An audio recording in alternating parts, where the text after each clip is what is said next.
अभी महाराष्ट्र की भी चर्चा आई। दरअसल वो सेकंड की सुई जो है घड़ी की, वो मिनट वाली से आगे निकल रही थी। क्या बारीक है, वाह। लेकिन उसको पता नहीं था कि सेकंड वाली पूरा चक्कर काटती है, तब मिनट वाली थोड़ी सीख सकती है। और ये पहला मौका है मंत्री महोदय महाराष्ट्र में जब चौकीदार का पाला थानेदार से पड़ा।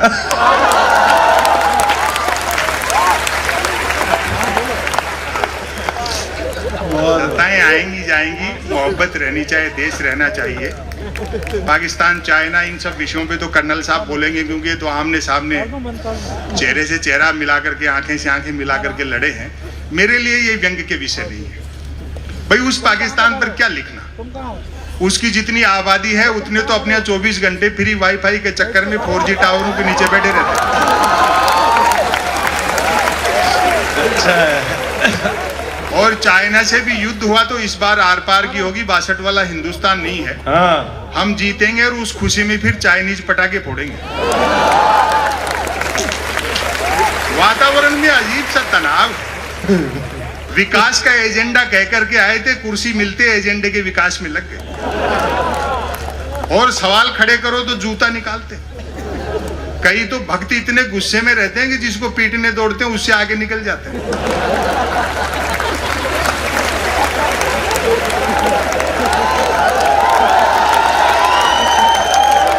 भक्त तो आप जानते हो ना, जिसके आंखें तो होती है लेकिन दृष्टि नहीं होती। वो अंध भक्ति में इतना डूबा रहता है कि हर पत्थर को देवता मानता है। वो एक भक्त तो माइल स्टोन को देवता समझ करके नारियल चढ़ा रहा था। तो किसी ने उसको समझाया, बोले भाई अकल से काम ले, जो कि नहीं थी। बोले जिसको तुम देवता समझ रहे हो वो माइल स्टोन है, वो अंध भक्ति में डूबा था। बोले नहीं, ये साक्षात देवता है। देखो इसने यहीं से बता दिया है कि दिल्ली 250 किलोमीटर।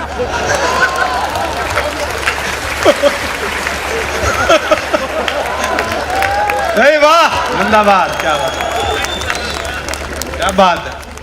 ये नौजवान दोस्त बैठे हैं, बुजुर्ग लोग बैठे हैं, अपने परिवार के और छोटे बच्चों को समझाओ कि ये सोशल मीडिया पे इस तरह का काम है, ये आपका समय, श्रम और बुद्धि को नष्ट कर रहा है। इससे कुछ हासिल नहीं होने जाने वाला है। दुनिया की कितनी भी एडवांस टेक्नोलॉजी हो, आप रोटी गूगल से डाउनलोड नहीं कर सकते। बहुत मुद्दों की बात करो, रोजगार की बात करो, सद्भाव की बात करो, महंगाई और भ्रष्टाचार पर बात करो। ये उन मुद्दों से ध्यान हटकाने के लिए इस तरह की शोशेबाजी की जाती है। अभी जैसे धारा 370 का मसला था, मुझसे भी लोगों ने पूछा, ये मेरे व्यक्तिगत मत बता रहा हूँ। बोले जी 370 पर मैंने कहा मूल्यांकन समय करता है। आज हम इस पर कुछ नहीं कह पाएंगे। बैंड तो हमारी शादी में भी बहुत जोरदार बजा था।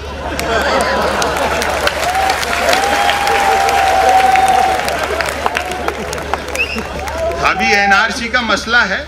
मैं समझता हूं कि अगर वो शरणार्थी हैं चाहे घुसपैठिए हैं, धर्म के आधार पर किसी के साथ भेदभाव इस देश की हजारों साल की परंपराओं के विरुद्ध है। न सिर्फ लोकतंत्र और संविधान के विरुद्ध है, हजारों साल की भारतीयता के विरुद्ध है। ये सारी चीजें जो आया है वो सबका है। और ये धर्म के झगड़े भी नहीं है, इतिहास के नाम पे लड़ाते हैं। महाराणा प्रताप का मुख्य सेनापति हाकिम का पठान था। क्या बात है, और अकबर का मुख्य सेनापति राजा मानसिंह थे। वाह, बहुत। वो सब साम्राज्यवाद के झगड़े थे, धर्म भी उसमें एक फैक्टर हो सकता है। तो मोहब्बत से काम लेना चाहिए। समय की अपनी सीमाएं हैं। और मैं एक रचना आपको नहीं सुनाता हूं जो 1-2 जगह सुनाई है। अगर अच्छा सुन लिया तो फिर और कोशिश करेंगे 2-4 मिनट सुनाने की। लेकिन ऐसा नहीं है, जो अच्छा काम कर रहा है चीजें भी बदलेंगी। जैसे आज मैं जयपुर से आया, 12 घंटे लगे। डॉक्टर कुमार विश्वास को फ्लाइट से आना पड़ा, उसमें भी 2.5-3 घंटे लगते हैं। ये चीजें हल हो जाएंगी जब बुलेट ट्रेन चल जाएगी।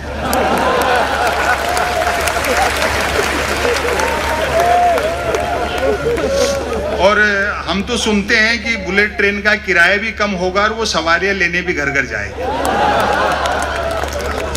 और गुजराती दिमाग लगाया प्रधानमंत्री ने।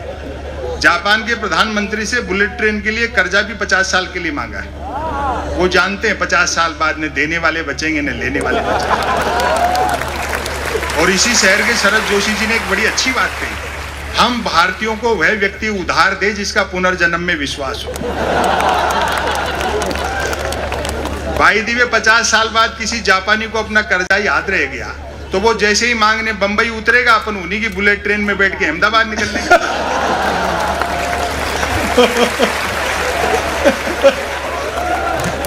और अगले ने साफ कह दिया है शिंजो आबे को कि भैया कोई सवारियां नहीं बिठानी है, ये चुनावी रेल है, इसलिए फटाफट चला, भले पटरी वटरी बाद में बिछाते रहना। दरअसल ये लोग चढ़ना हिमालय पर चाहते हैं लेकिन मुंह हिंद महासागर की तरफ।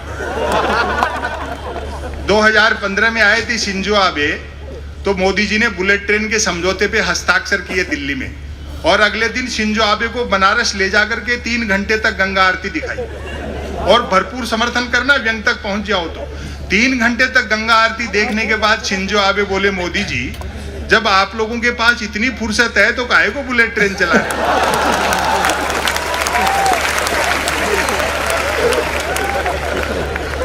सोशल मीडिया ने भी ऊधम मचा रखा है। ऐसा नहीं लगता कि हम उसका इस्तेमाल कर रहे हैं, अब लगता है जैसे वो हमारा इस्तेमाल कर रहा है।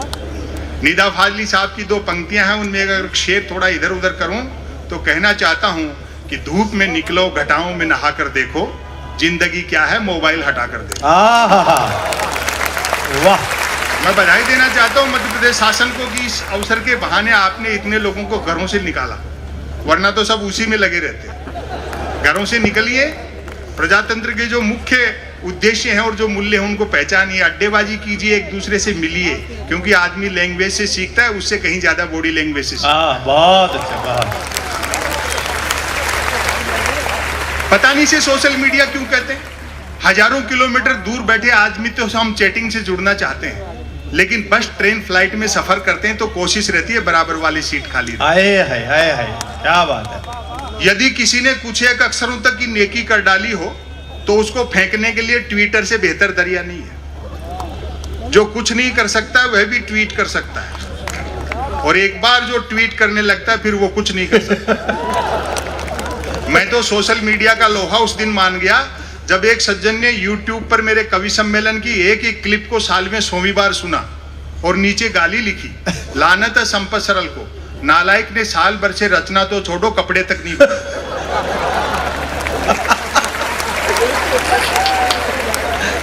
टेक्नोलॉजी से फॉर्मेट बदला है, पाखंड वही है। आए है, वाह क्या बात है। पहले देवी देवताओं के 16 पोस्ट कार्ड लिखते थे, आजकल देवी देवता का फोटो डाल करके 16 शेयर मांगते।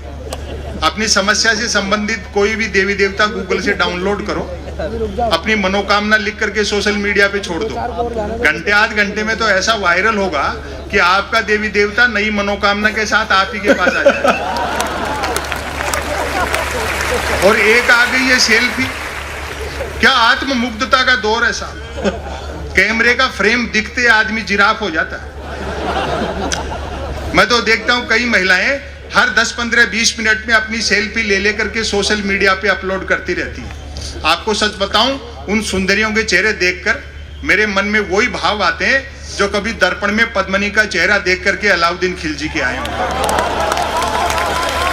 और अब आपकी तालियां उठेंगी, कितने धोखे का संसार है। वही सुंदरियां मुझे आमने सामने साक्षात मिल गई, बड़ा धोखा हुआ। जिनको पद्मनी समझता रहा वो तो खुद अलाउद्दीन खिलजी निकले।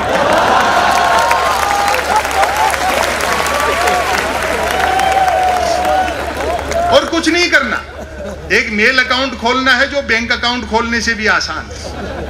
बैंक अकाउंट खोलने के लिए कुछ तो आधार चाहिए, मेल अकाउंट तो निराधार व्यक्ति भी खुलवा। बहुत अच्छा। बाकी 3 जरूरी चीजें हैं, एक है स्मार्टफोन, नॉन स्टॉप इंटरनेट और निठल्लापन। लेकिन सोशल मीडिया का फायदा भी है, एक तो आदमी घर बैठे आवारागर्दी कर सकता है, और सोशल मीडिया का सबसे बड़ा फायदा यह है जो अपने साथ ले जाना जीवन में बड़ा काम आएगा। बेरोजगारी पूरी तरह खत्म हो गई क्योंकि हर हाथ को काम मिल चुका है। बहुत अच्छे संपर्क। किताबें पढ़िए, शब्दों की तरफ लौटिए, बुजुर्गों का सानिध्य हासिल कर लिए। दुनिया की कोई भी टेक्नोलॉजी ऐसी नहीं है एडवांस, उजाला बनाया जा सकता है, धूप नहीं बनाई जा सकती। क्या बढ़िया बात है, बहुत अच्छी बात है। उजाला बनाया जाता है, धूप। एक रचना मैं आज इन कवियों की उपस्थिति में पहली बार सुना रहा हूं, तो आप अगर तालियां वालियां बजा के हिम्मत दे देंगे तो फिर मैं आगे भी सुनाऊंगा, और कुछ भी नहीं हो तो शीर्षक पे तो आप बजा ही देंगे। डॉक्टर कुमार विश्वास और राहत साहब को समर्पित है। सुनिए साहब, रचना का शीर्षक है मन की बात।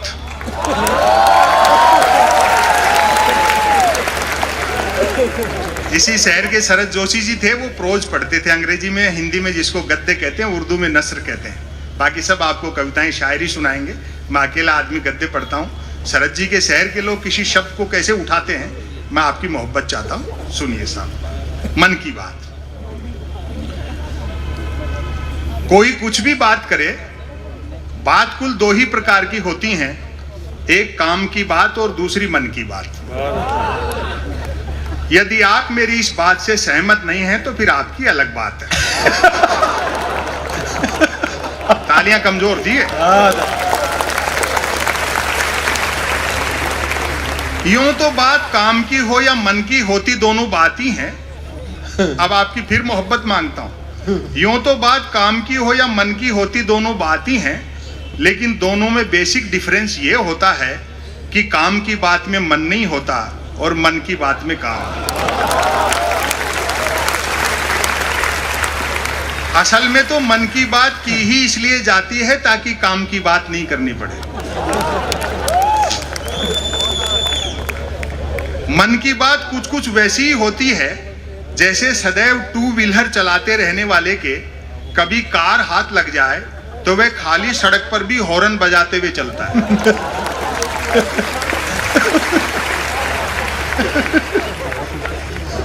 मन की बात एक तरफा होती है, जैसे देवता वगैरह मूड आने पर आकाशवाणी कर दिया करते थे।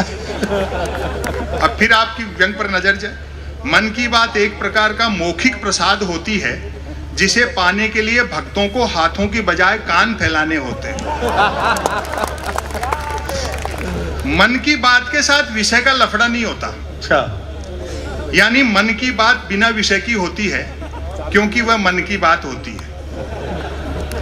यदि भूले भटके मन की बात विषयांतर होकर भटक कर किसी विषय पर आ भी जाए तो कोई माई का लाल अंत तक नहीं पकड़ सकता कि मन की बात आखिर हो किस विषय पर रही है। काम की बात अपने काम से काम रखती है, जबकि मन की बात का प्रचार करना पड़ता है कि फला तारीख को इतने बजकर इतने मिनट पर मन की बात होगी। पता लगते ही मन की बात को ही काम की बात मानने वाले उछल पड़ते हैं। वाह, मजा आ गया, फला तारीख को इतने बजकर इतने मिनट पर काम की बात होगी।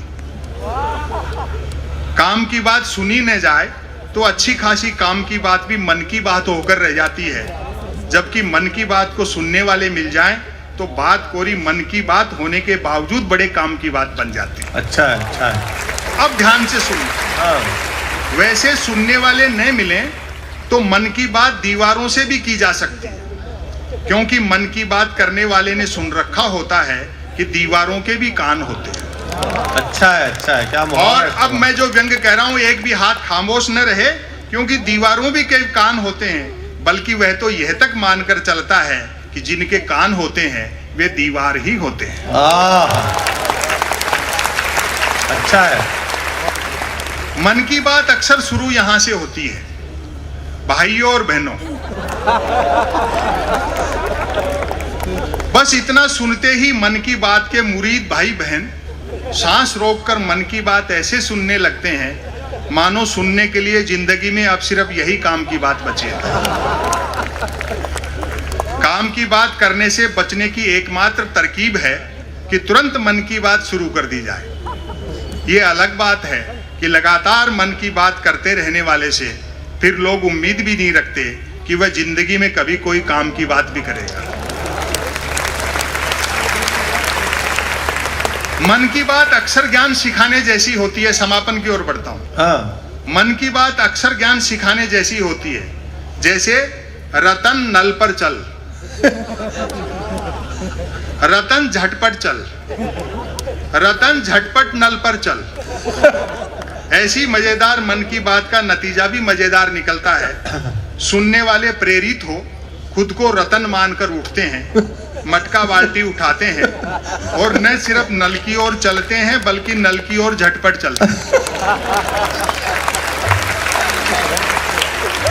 और अब आपकी तालियां उठेंगी, मेरा दावा है आप रोक नहीं पाओगे। अच्छा। तुरंत नल की ओर चलते हैं, बल्कि नल की ओर झटपट चलते हैं। वहां पहुंचकर माथा पीटते हैं कि हाय, नल से तो पानी नहीं हवा निकल रही है, अर्थात नल तो कमबख्त खुद मन की बात कर रहा है।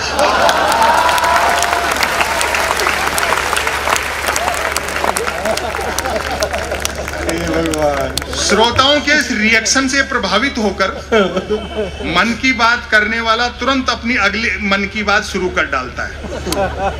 रतन घर पर चल, रतन झटपट चल, रतन झटपट घर पर चल। मन की बात करने वाला अनजाने में भी काम की बात नहीं करता। वह जानता है कि काम की बात करने से सब काम में लग जाएंगे, तो फिर मन की बात कौन सुनेगा। अब मैं इस लेख का समापन कर रहा हूं। समापन पर तालियां बजा देना, वरना इश्यू को फिर शुरू कर सकता हूं। क्योंकि मन की बात का कोई भरोसा नहीं है कब शुरू हो जाए। बड़ी मोहब्बत दी। अतः अंत में मैं फिर दोहराना चाहूंगा कि कोई कुछ भी बात करे, बात कुल दो ही प्रकार की होती हैं, एक काम की बात और दूसरी मन की बात। यदि आप मेरी इस बात से सहमत नहीं है तो फिर आपकी अलग बात है।